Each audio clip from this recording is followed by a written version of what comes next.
Hello, Philippines, and welcome to the World News Jam here on DZRJ Radio and RJTV, channel 224 on Sky Cable. My name is Eric Lecain. Thank you so much for joining us this week. Don't forget to check us out live on the RJ Facebook page, also RJ YouTube channel, even on TikTok.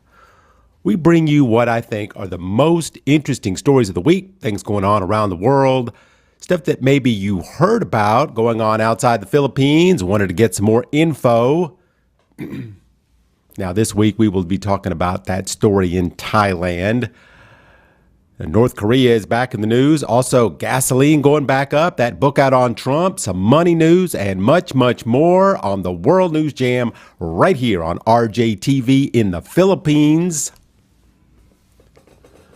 But before we get to the news, I would like to talk about something that happened this week here in Manila. It's an interesting thing being a journalist. It's a lot like being a detective. You're always looking for clues, trying to find an angle, something no one has thought of but you. It's fun. It really is. I've been doing this for a long time, and I love it. Reading, talking to people, researching, sitting down at my laptop, just typing away, trying to tell a story, trying to tell it so it's interesting, trying to pull people into what you're talking about, even if the subject might be boring or sad or dumb. People always saying that journalists should not have opinions, just tell the news. But honestly, that's impossible. Especially these days. These days, anything you don't believe is fake news. I hate that term, but it's part of our lives, isn't it? I see things pop up on Facebook sometimes. Sometimes it's a story told in a way to make it lean away from the truth. Sometimes it's a sheer twist of the facts, and sometimes it's just a lie. But it's made to look like real news, and people believe it no matter how crazy sometimes. The thing is, in this world these days, news is what you want to believe, even if the facts are not what you want to hear and are laid out in front of you. And it just seems like there's no way you could dispute them. Well, there's a way. Just call it fake. Historical facts are ones that get to me sometimes. I mean, pictures, videos, witness after witness after witness. But if you say it never happened, and if you say it over and over and over, put it on a Facebook post so it looks real, well, many people are going to believe it. In fact, some people are going to believe it so much that they will murder anyone that says otherwise. Nearly 200 journalists have lost their lives in the Philippines since the overthrow of the government back in the 80s. Philippines, one of the nicest, most beautiful places in the world, but it's known over the world as one of the most dangerous places for journalists. Almost all of this danger is centered around politics. Criticizing a politician or his political party or his policies on television or radio can sometimes be the most dangerous thing in the country. Many times has to do with a reporter, journalist, or talk show host telling the truth, not giving opinions or twisting a story, but merely telling a story exactly as it happened. They just tell the news. Now, not always, but many times it's just giving the historical facts, whether it's recent or well in the past. You know, it's funny. I find that many times people know it's true. They know, but they want so bad to believe the best in their side that they will argue and fight and maybe even kill just to prove a point, even though they know it's wrong. Now, on our show here on the World News Jam, it's really about things going on outside the borders of the Philippines, trying to educate Filipinos on stories that they may not see on local TV or maybe don't completely understand. Now, I will sometimes give opinions about things, but I will always base everything on facts. Now, I've been criticized about some of the things I've said. However, I always make that bet that if you can find anything that I have said that is not factual, I will retell the story the next week. Now, as of yet, that has never happened. But of course, I sometimes get asked, where do those facts come from? Maybe all your international sources are wrong. Maybe the New York Times or the Washington Post or Al Jazeera or NPR, AP or the BBC are all liars. Well, in my opinion, and the many other opinions, they are not. So I talk about stories from around the world, and I do a lot of research on stories from outside the Philippines, but sometimes the Philippines spills out into the world press, and I usually jump right on that. Why? Because it's interesting to our audience. Anytime the Philippines is in the world news, it gives me an opening to talk about the country I live in. For instance, most recently, the Philippine president went to New York. I spoke about his trip to get investors for the country. It was a good story. He's a new president, and this was his first big speech abroad, and there was a story about him in the New York Times. But boy, remember when Duterte got elected? He was in the international news every week, and I talked about it. Now, I'm not anti-Duterte. I find him to be a fascinating guy. But even sometimes, if you would just repeat what he said, people would get so mad. I'm like, but that's what he said. But then people would post that, that things were, people are saying things that are clearly not true about him or his political rivals, especially. This would be his supporters. And if I pointed that out, people would get even more mad. But of all the crazy things he said, I also pointed out the good things that he did. But then that would make the anti-Duterte people mad. See, you just can't please everyone. People sometimes just want to hear the facts in contrary to what they believe politically. Just so much easier just to believe what we want to believe, whether it's true or not. Now, of course, many of you already know why I'm talking about this subject. A journalist I met a few times named Percy died this week. He was murdered in a very common way here in the Philippines. That's when a guy on a motorcycle drives by and shoots someone in the head, then drives away. Police almost never can catch him. Now, ordinarily, I would not mention this because it's a local story, but Percy Lapid, as he's known as, is in some of the biggest publications around the world this week. Why? Because Percy is known for being a factual journalist who died because he was a factual journalist. Now, do we know for sure why Percy was killed? No, we don't know for sure. However, it looks like he was killed because of his reporting. Amnesty International has said the attack bears all the hallmarks of an extrajudicial execution and an attempt to silence voices critical to the government. And Percy was definitely critical of the government, the previous government and the current government. He was very outspoken on the subject of historical facts in the Philippines and online gambling and red tagging, which in case you're from the outside of the country, it's the practice of branding people as communists and terrorists. And if you are believed by the police or the military to be one of these people, you can be tagged, and that could get you killed. Anyway, the police are on the hunt for the killers, even offering a sizable reward for information leading to their capture. But the underlying theme is that in the Philippines, journalism is considered one of the most dangerous jobs to have in the country. People outside the country always asking me about the dangers of being in the Philippines. And honestly, I think some countries, such as the U.S., are way more dangerous than here, which is why it's hard to watch when sometimes things like this happen. The international press covers it, and it's always so very negative. The Philippines really is a peaceful, beautiful place, but playing with politics can be a dangerous game. It can get you unfriended in Facebook. It can get you into arguments with strangers, and sometimes it can get you killed. Percy Lapid of Lapid Fire, dead at age 63. He was a journalist in the Philippines. This is Eric Lecain here on the World News Jam on RJTV.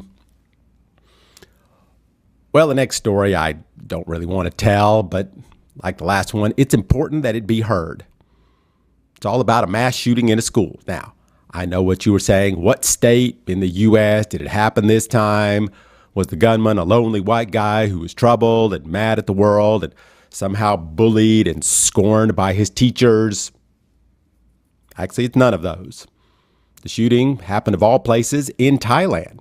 The perpetrator was not the usual suspect that we hear about in these types of shootings. He was an ex-policeman.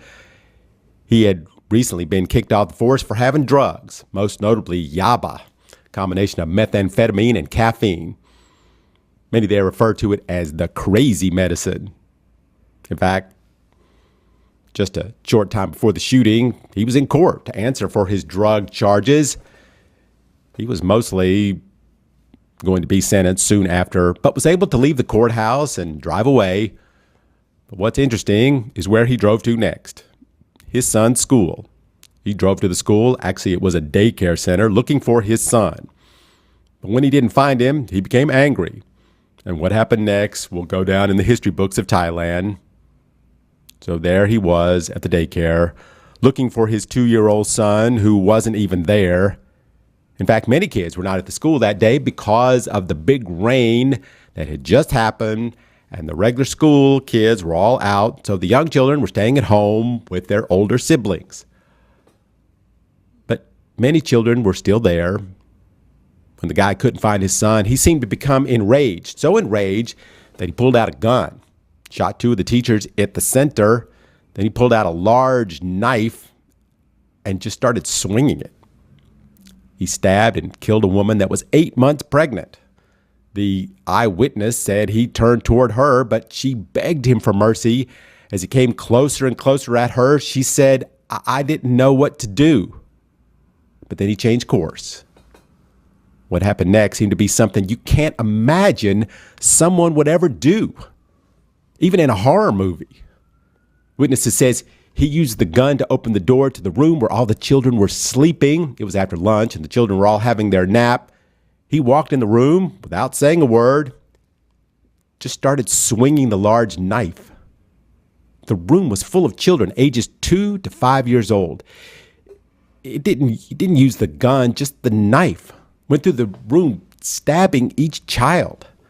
One of the witnesses said he did it so fast, just so quickly, moving from one child to the next. She was thinking, why is he doing this?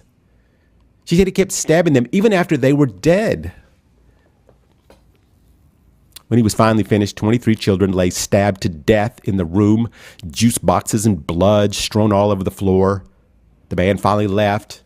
As he was leaving, he tried to get anyone in his way, even driving his car into a teacher, killing her.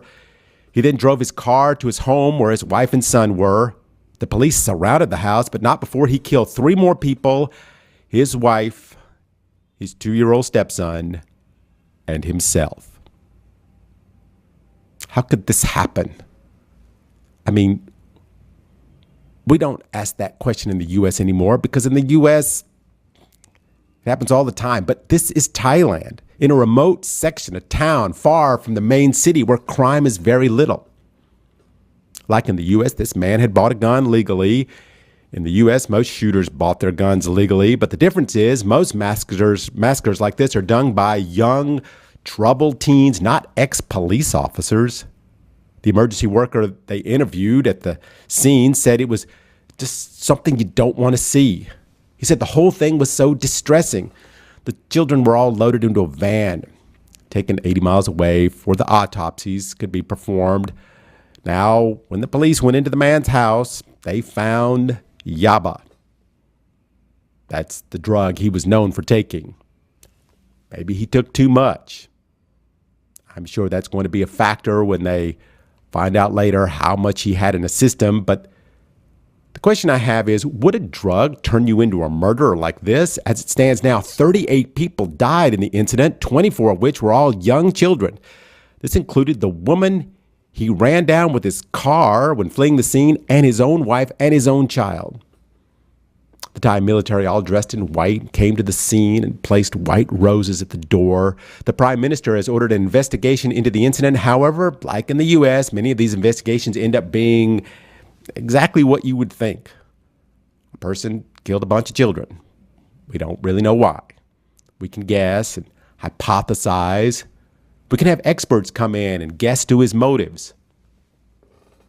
But what makes a person do something like this? Words like shock and disbelief and heartbreak come into mind.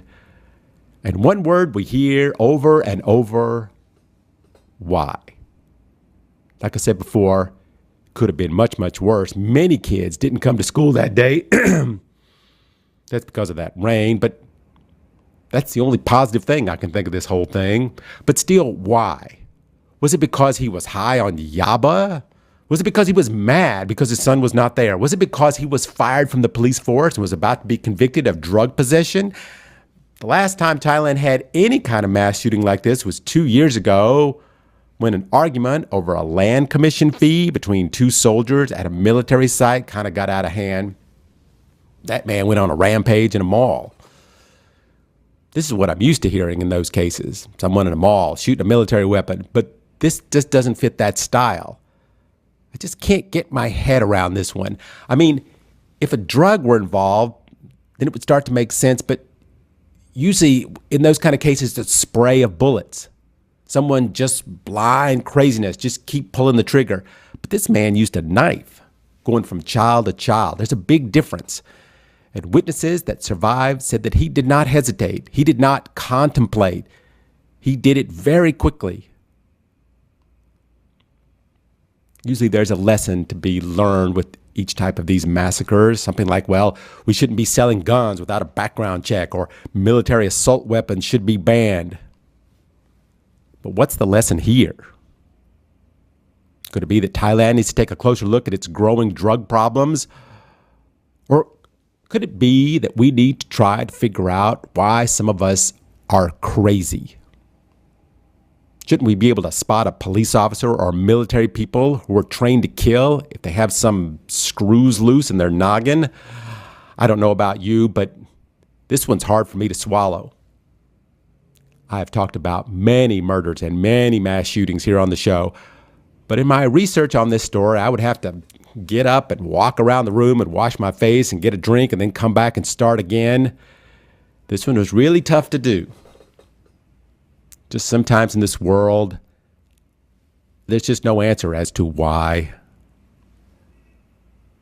This is Eric Lecain here on the World News Jam on DZRJ Radio and RJTV. Well, remember North Korea? How could you forget them? Seems every so often they get bored. They don't watch Netflix or go to the gym. Well, I don't think they have those things. But what they do is shoot missiles. It's been a little while, but this week North Korea decided to fire a few. And where did they fire them? Right across Japan. In fact, it was 6 missiles in one outing, which even by North Korean standards is a lot. Many are surmising that with Russia, China, the U.S., Ukraine, Taiwan, all throwing punches at each other and talking about nuclear weapons, they were feeling a little left out. Kim Jong-un is missing all that attention. Well, he's got everyone's attention now. The U.S., South Korea, and Japan launched some missiles of their own after this incident with North Korea. They had joint military exercises this week. The U.S. also redeployed an aircraft carrier into the waters right there near the peninsula. And why? Well, it could be that everyone is watching for a possible nuclear test coming from the Koreans. Seems like it was only yesterday that North Korea was testing a nuclear explosion that created an earthquake, but that was actually 5 years ago. So they are due for one soon. And this makes a lot of people nervous. First of all, the world has enough problems going on right now. Many are thinking that Putin is going to let loose a few of his nukes pretty soon. And there's tensions in Taiwan that are mounting. If North Korea decided to test a nuclear missile, which they may or may not have, that could pose a real problem right now. In the North Korea missile test back in 2017, they showed that they indeed have the capabilities to hit almost any target anywhere in the world. The range of their new missiles even puts the U.S. at risk. But that was 5 years ago. What have they been working on since then? Now, I know Kim has said that he destroyed his nuclear test sites, but as of now, no one really believes that. I know Kim has promised Trump he would freeze his missile tests, but that was when they were in love. Remember that? Obviously, that no longer is the case. And then, of course, COVID hit. Now, North Korea at one point said that they didn't have a single case. In fact, supposedly, if anyone had a case or it was reported that anyone had contracted the disease, they would be shot on sight. I don't know if that's true.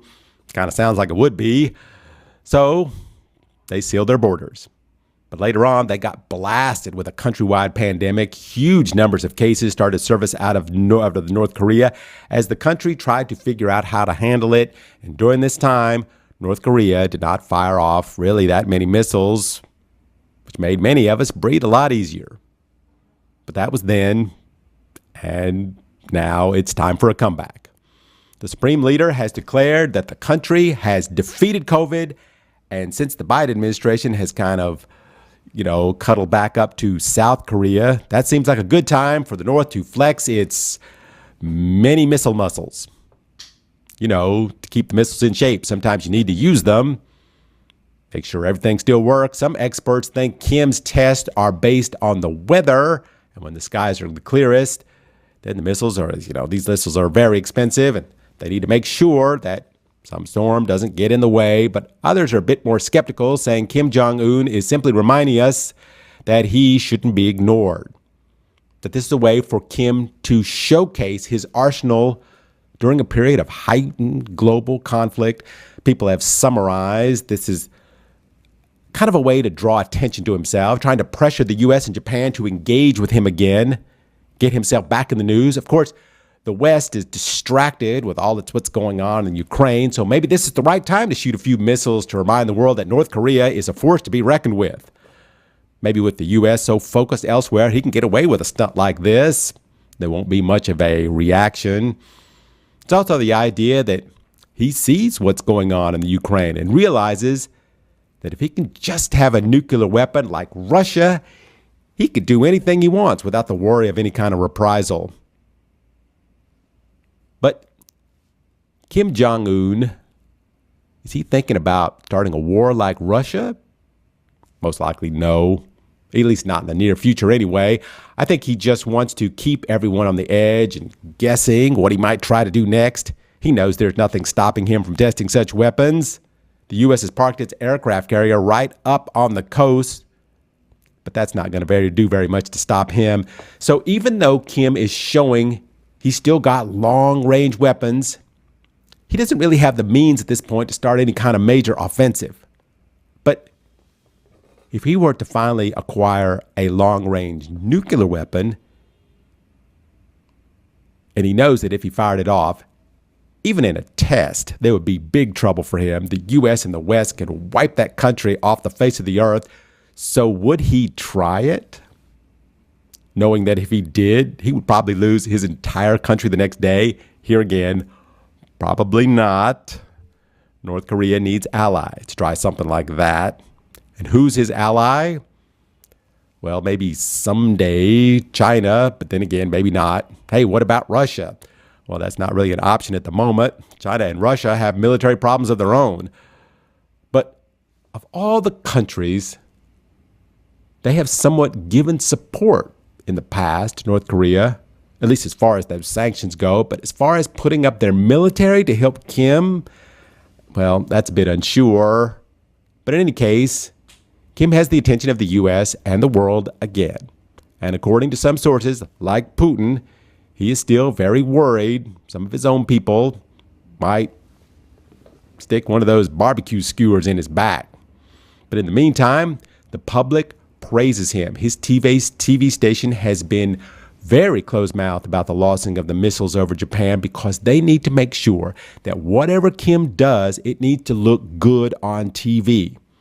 So for the meantime, the West will give mean looks to North Korea. The U.S. will park its aircraft carriers off the coast, and South Korea and Japan will run its military exercises, and the world will say, yes, North Korea, we see you. Can you please stop firing your missiles now? This is Eric Lecain here on the World News Jam on DZRJ, RJTV, bringing you stories going on around the world. Lately, every show, we are given some time to talk about something very important to our listeners, and that is money. Yes, there are wars and mass shootings, political fights, but one thing I can talk to people about most, that they want to hear about is money. And honestly, a lot of what's going on these days with money is pretty hard to understand. One thing that I hear most is my income is shrinking and prices are rising. And it's true. All around the world, we keep hearing about this growth, yet most are having a hard time just to buy food, which these days is crazy expensive. The International Monetary Fund, the IMF, as many of us know it, is saying that the present outlook is okay, but we are flying into some really dark clouds soon. The latest estimate in the main countries holding about a third of the world's economy that they will experience at least 2 consecutive quarters of contraction in the coming year. The IMF is predicting that the world could lose something like $4 trillion in output over the next 3 years. But when I read the paper, it just seems like the opposite. Philippine growth in 2023 anticipates 6.3%. That is the prediction. But of course, the IMF is saying that the post-pandemic era has seen jumps all over the world in growth. That's only because of how horrible it was during the pandemic. The world's growth in 2021 reached 6.1%. However, they've continually been downgrading that number to the point where they are saying that this year it could end up at 3.2% growth and that next year it could be only 2.9%. But why? How can the world economy fall off the cliff like that? Like I said, one third of the world's economy, which is held by 2 countries, the U.S. and China. And yes, I know the U.S. is currently going through a record high inflation, and China's having, the collapse of their real estate market. Add the energy crisis in Europe and the war in Ukraine, and things start to make sense, I guess. Now it seems like every week there's a record-breaking storm that's going to cost a record amount of money. It's like one shock after the other. I know we need to keep blaming it all on inflation, but is that the biggest problem? Like I said, prices are going up while money is coming in. Things are going down. Now they combat this crazy inflation with interest rate hikes that we've been discussing. This is like the new thing, right? Although it's really not the new thing. You increase borrowing rates, thus reducing the money supply. This makes credit more expensive and lowers consumer and business spending. And supposedly, inflation will drop. We have to get prices down because companies cannot continue to swallow the high price of all the stuff they are buying. I mean, cup of coffee is the same size. But what it costs to make that is on average 20% more. Slowly, over the past year, that cost is moving from the coffee shop to you, the consumer. This is what experts are trying to fix because they don't want people to stop buying coffee, which is already high to begin with. If you look at this one Asian Pulse survey, the number one concern of most minds in the Philippines is inflation, how much things cost. The second most concern is increasing workers' pay. It's not corruption or the environment or taxes or COVID or the South China Sea or drugs. It's all about what is the price and will I have enough money to buy it? It seems right now people have faith in the new administration on every subject but that. With the global economy being what it is and all the craziness pushing up prices, at the moment, it sure looks like the Philippines is looking at hard times in the future. Then add on the typhoons, the sugar issues, the downgrade of the Philippine economic growth by the IMF. It's going to be a surprise wake-up coming soon. And those darn rate hikes, whether you know it or not, they are there. The value of the peso is less and less, which means import costs are not cheap. This is painful to companies that produce and sell imports. To add to that basic local agricultural producers, especially those in Luzon, they have been devastated from those storms. So when you look at the price of rice imports from India, China, and Vietnam, the current restrictions to fight their own shortages, what's the Philippines supposed to do? Well, the BSP is raising rates at the bank. This is a tricky balancing act for the Philippine banks because they have to get a hold on this 5.6 inflation rate, and ease that rate back down to a stable 3%. Try to do this without causing issues to production and employment. You don't want households to have less money. You just want to slow the economy just enough to offset the influx in prices. This is a gamble in the Philippines, same as the one that's in the world. Some even say that the rise in inflation is bad, but nowhere near as bad as having a recession. Which is worse? Less money in your pocket or higher prices?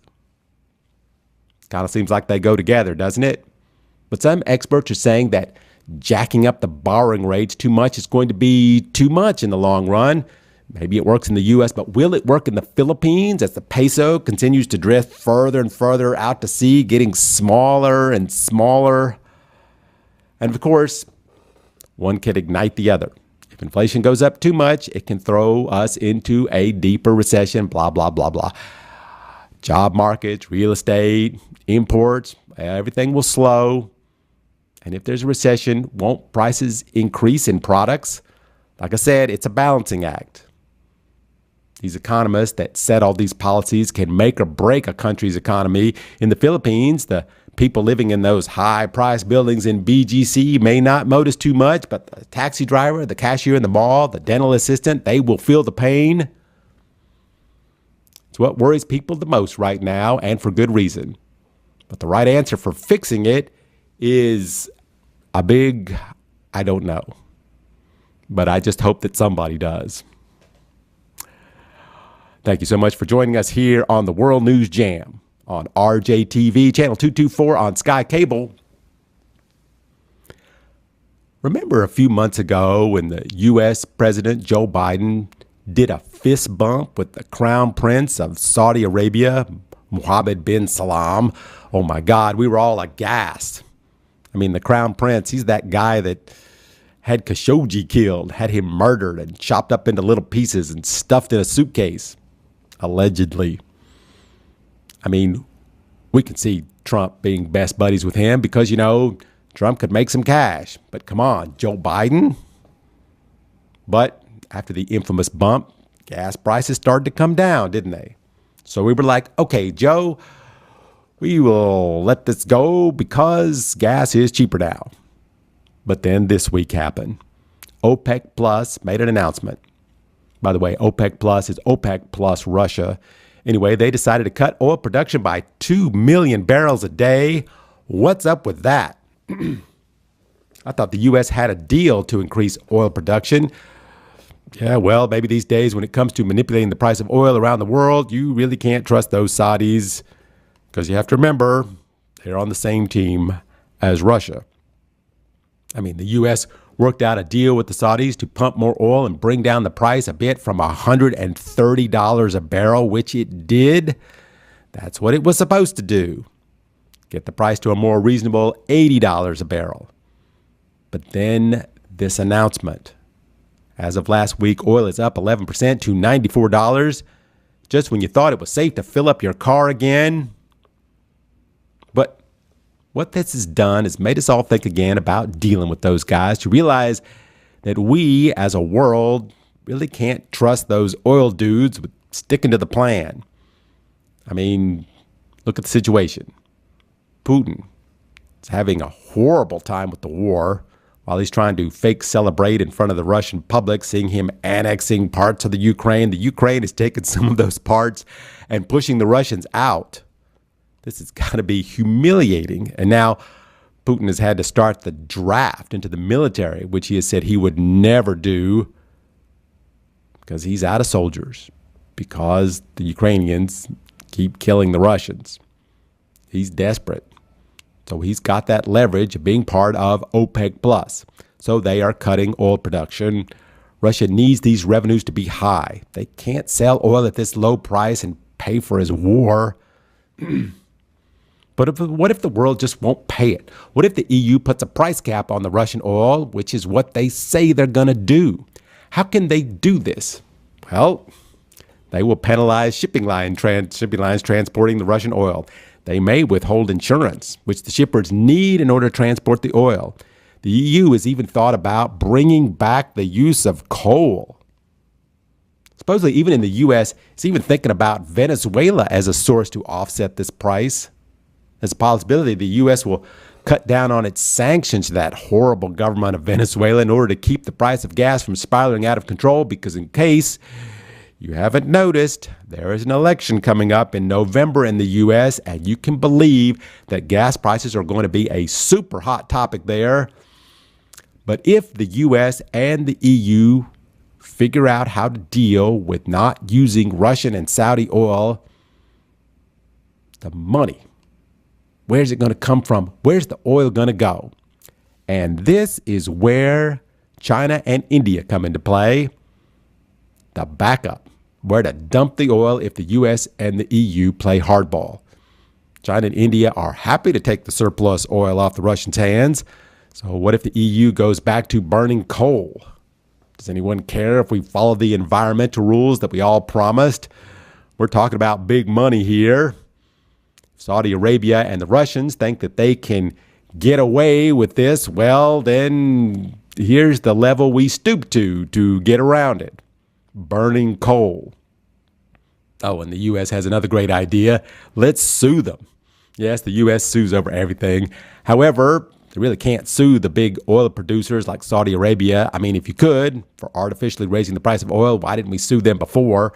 Well, because you couldn't. But now the U.S. Congress is thinking about the idea of NOPEC. No oil producing and exporting cartels. Pretty cool acronym, huh? This would allow the U.S. Attorney General to sue them for damages in court. And the U.S. would also halt the sale of military weaponry to the Saudis. They would also stop all sales of aviation parts to them. They would remove all U.S. troops. They would remove all missile defense systems. Where are the Saudis going to get their weapons if the U.S. stops selling? Russia?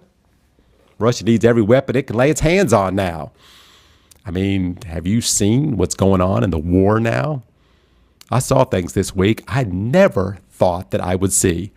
Russia TV criticizing the war? I mean, that's impossible in Russia, right? Any criticizing of Putin means that you will be arrested. Okay, that is still true. However, as the war continues to go horribly for Russia, the media outlets are going after the military leaders, just leaving out the name Putin. Like I said, Russia needs everything it can get right now. Some of the annexed parts of the Ukraine are falling back into the hands of the Ukrainians. There have been some humiliating defeats this week in the Ukraine for Russia. Russia's having to retreat, then retreat again. Now, you can't say Putin had done anything wrong, but somehow recently you're able to go after anyone else. TV stations are easily and carefully blaming the generals on the ground in the war in the Ukraine. Just so you don't criticize the president. You can criticize the people in charge of implementing the decisions of the president.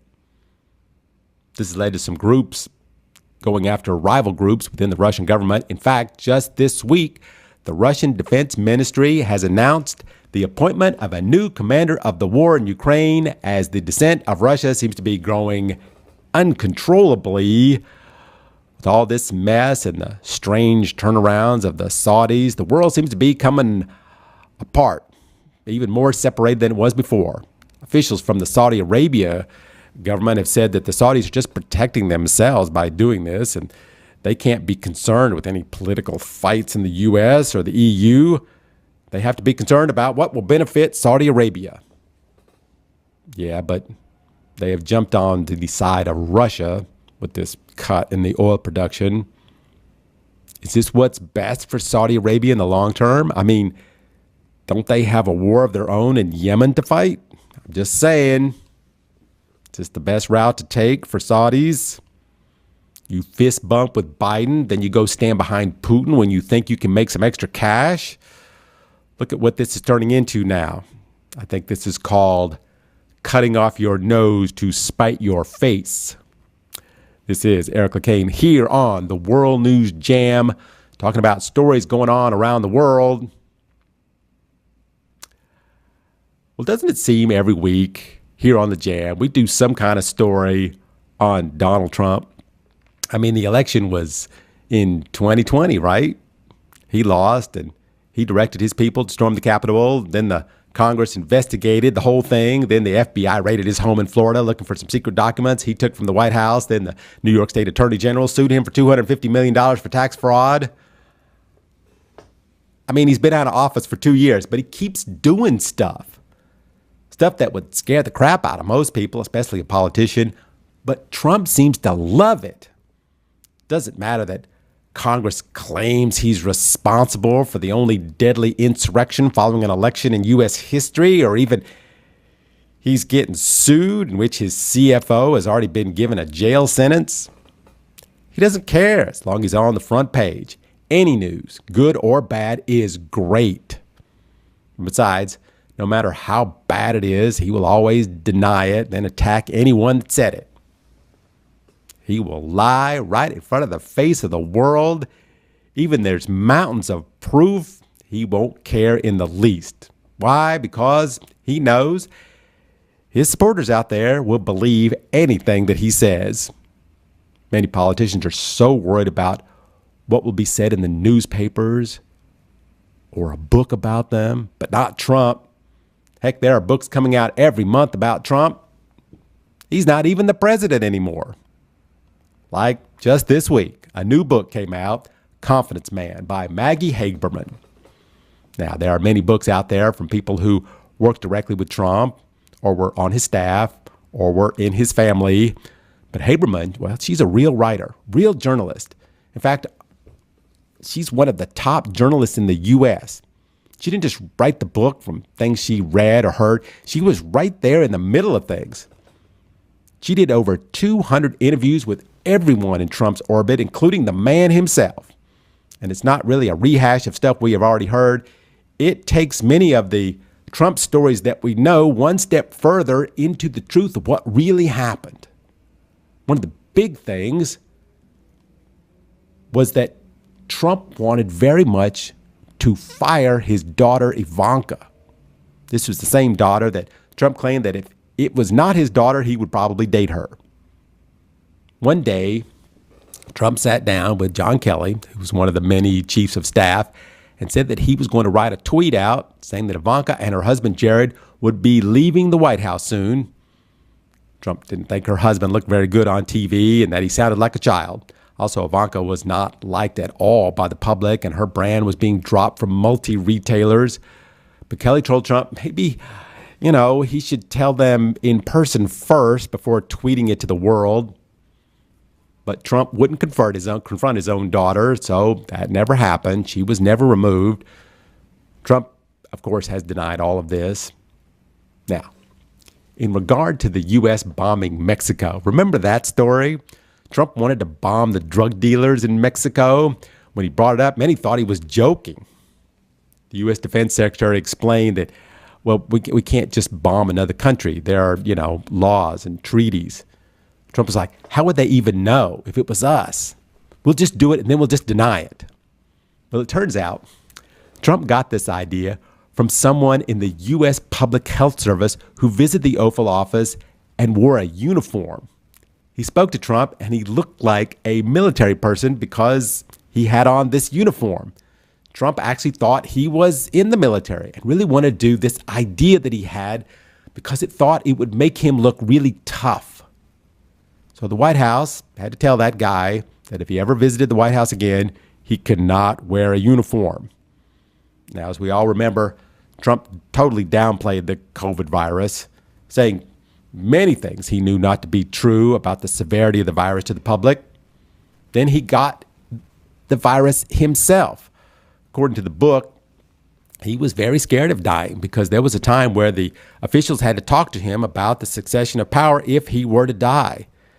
He was actually pretty bad off at one point. However, he had the doctors tell the public that he was doing just fine. Trump asked everyone to take off their masks around him when the camera was on so that it would look like that everything was okay. He even advised the governor of New York not to talk about the virus anymore on TV because he didn't want people to know that it might be a problem. When he finally left the hospital, he had a plan to be wheeled out in a chair, and at one point he would stand up, rip open his shirt to reveal a Superman costume underneath. There are aides that confirmed that they were asked to find him a Superman costume. However, several close to him officials told him that this was probably a bad idea. Also in the book, Trump told Giuliani after the election to find a way, any way, for him to win. He said, "Rudy, you're in charge. Go wild. Do anything you want. My lawyers are terrible." Supposedly any lawyers that came up with an idea to win, no matter how insane, Trump would entertain them. Even the White House legal staff, some of the best legal minds in the country, would tell him, "Hey, this is insane." There's also a story about Giuliani coming out of the bathroom on Air Force One and Trump yelling at him because he stunk up the bathroom so bad. Then remember that income tax returns that Trump couldn't show anyone ever because he was under audit. Turns out Trump just thought that scheme up on the fly one day. They were like, "Hey, I wonder if that might work." And then there's all these multiple times that Trump made homophobic remarks. Also, the time he flushed White House documents down the toilet and consistently destroyed documents, which is against the Presidential Records Act. There are currently several records that cannot be found anywhere. People believe now that Trump probably flushed them. And there was the time that Trump mistook black staffers for waiters. Since he did not have black people on his staff, he assumed that black people on other staffs must be waiters or cleaning people. But there were some more serious ones, like the fact that Trump hated signing the killed in action letters to the families of servicemen killed in Afghanistan. He said it made him look bad. He thought that the war was a waste and was making his image look bad. And by signing these letters, he felt connected to that war. And then at the impeachment trial, the Republicans believed that Trump was guilty somehow. The deals that he made as the Republican majority, that whole thing with the Ukraine. So they let Trump go free on that. This is something we all guessed, but it turns out that most of those Republicans, they believed that he was guilty. They believed that he was involved.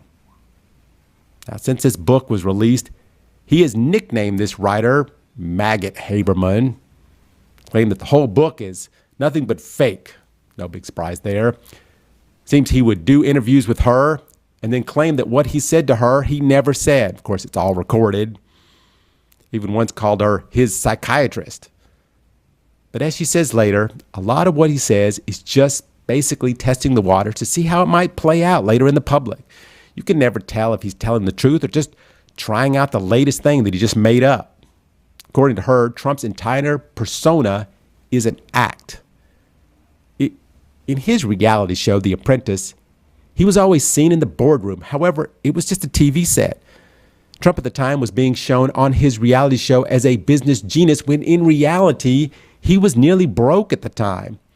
And it turns out all the money he brought in New York was done using fraudulent statements about his wealth. As many have said, it was the biggest con job in the history of the U.S. It was an illusion to make you see something that really wasn't there, to create a character that could be president, even though in reality, he only wanted your attention. And of course, your donations. This is Eric Lecain on the World News Jam. The next story is about drugs, in particular the drug marijuana, as we commonly refer to it as pot. By the way, why do we call it pot? I mean, on the one hand, pot is something you cook rice in. And on the other, it's a plant you roll up and smoke it until you become high, which also doesn't really make that much sense to me. But actually, the original word pot has nothing to do with metal culinary tools that you cook in. It's actually from the word pataguya, meaning marijuana leaves, although that's kind of debatable. What's also debatable as to whether it is a drug or not. Now, because it alters the mind, it falls under the definition of a drug. However, whether it's a dangerous drug is interesting. I mean, if you put it near many prescription drugs, they are way more dangerous than pot. But even so, it's illegal, or it's been illegal in most of the world until recently, when many places made it illegal, usually if it's used for medical purposes, such as pain relief. But many have gone to jail for selling it or just using it, which is why the U.S. this week, it was somewhat of a shock when the U.S. President Joe Biden decided to pardon anyone convicted of a federal crime involving marijuana. Now, pot is still illegal in the U.S. to buy and sell on your own without a license, but for now, if you were caught smoking a doobie at the Lincoln Memorial and you got caught, sent to jail, you are now pardoned. He also has asked the Justice Department to review the level at which marijuana crimes are prosecuted. Currently, many times it holds the same weight as getting caught with heroin or fentanyl or methamphetamine, which are dangerous drugs. Biden said that no one should go to jail from just using or possessing pot. He pointed out that many states, it's legal anyway. And the fact that if you get caught with it and prosecuted, it can harm your chances of employment, getting housing, education. And there are many racial issues when it comes to marijuana. The fact that blacks are 3 times more likely to get arrested for it. So it's time to move forward in how we deal with the legality of smoking a joint. Of course, here in the Philippines, it's still very much illegal to have pot in your pocket, but things are, well, maybe progressing here as well. Actor Senator Robin Padilla has been hinting about changing that law, so you never know. Maybe the Philippines could legalize it in the future, and you could be legally smoking a joint, for medical purposes, of course. Now, I don't like to talk much about U.S. political races because for most Filipinos, it's boring. Actually, for many Americans, it's kind of boring. But this week, I was asked about one particular candidate in the upcoming election. Actually, I was asked twice about this guy named Herschel Walker. Now, Herschel is best known for being a football star. He won the Heisman Trophy in college, which is basically the MVP for the entire year, and he played in the NFL for 12 seasons. He was also on the American bobsled team. He also fought in MMA as a professional fighter. He was an amazing athlete. But later in life, he decided to go into politics. His first job was to head the Presidential Council of Sports under Donald Trump. But from there, he jumped right to the top of the food chain, running for the U.S. Senate in Georgia. He was endorsed by Trump and made it through the entire process all the way to the final race coming up in November. Now, this is a pretty big race because this seat in Georgia is the one that could decide the fate of the U.S. Senate, whether it's run by Democrats or run by Republicans. Now, I have never been much of a fan of movie stars and athletes running for political office. Why? Well, because there's always something. There's always something from their past that always comes out. Now, Trump was a reality star. He had some skeletons in his closet, but he had so many that we got very confused trying to pick which skeleton we were going to look at. Now, Herschel, on the other hand, he seemed pretty okay. The only problem was that he just didn't sound very smart when he talked. But a lot of people relate to that. When he polled very well for the far right-wing conservatives, the Christians, the gun-loving anti-abortionists, the anti-crime groups. But since he's entered into this race, things have not been all touchdowns for Herschel. First of all, his background stories have not turned out to be that true. He claimed he was involved with law enforcement, with the police. That turned out to be kind of false.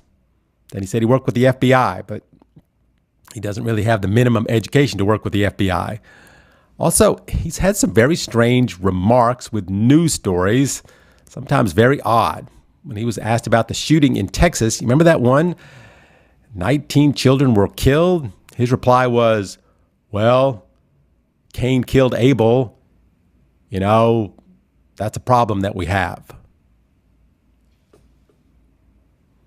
When he was asked about the controls to combat climate change, he said, since we don't control the air, our good air decided to float over to China's bad air.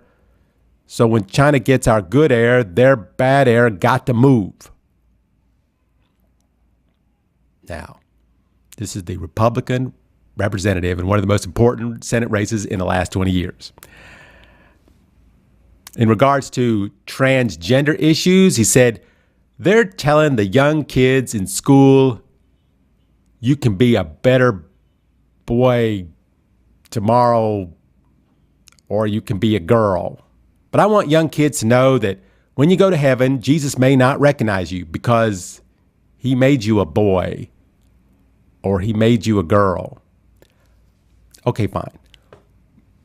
But the biggest issue that's swirling around Herschel this week, Walker is known for being anti-abortion in any and all cases, rape, incest, medical problems, all cases, even if the mother's life is in danger. Yet a woman came forward this week, said he got her pregnant, and he paid for her abortion. Now, he denied even knowing the woman.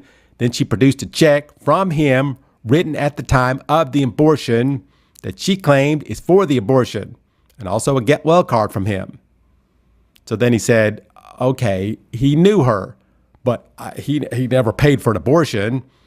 Well, that was in 2009. Well, then she later came out and said that he fathered another child with her in 2011 and told her to get an abortion for that child as well. However, she had the baby, which is confirmed by the courts as his baby. Also, it turns out that he put a gun to his first wife's head and threatened to blow her brains out. This is recorded in the restraining order against him. And just last week, his son came out and explained how they had to move 6 times when he was young and try and get away from his father, who had threatened to kill them. This is after he spoke about having a dissociative identity disorder. He said that he has about 12 distinct identities or alternative personalities. He said most of his personalities are nice. However, some can be violent and have violent behavior. But he said he really can't remember those personalities. Anyway, there is the Republican candidate for the U.S. Senate endorsed by Donald Trump. I'm just saying. Oh, and his opponent is a pastor who was in Martin Luther King's church.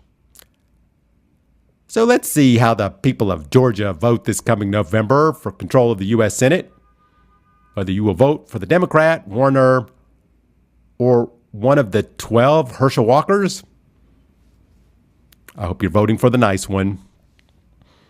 All right, this is Eric Lecain here on the World News Jam. We are out of time. Thank you so much for joining us this week. We will be back again next week here on the World News Jam on DZRJ Radio and RJTV.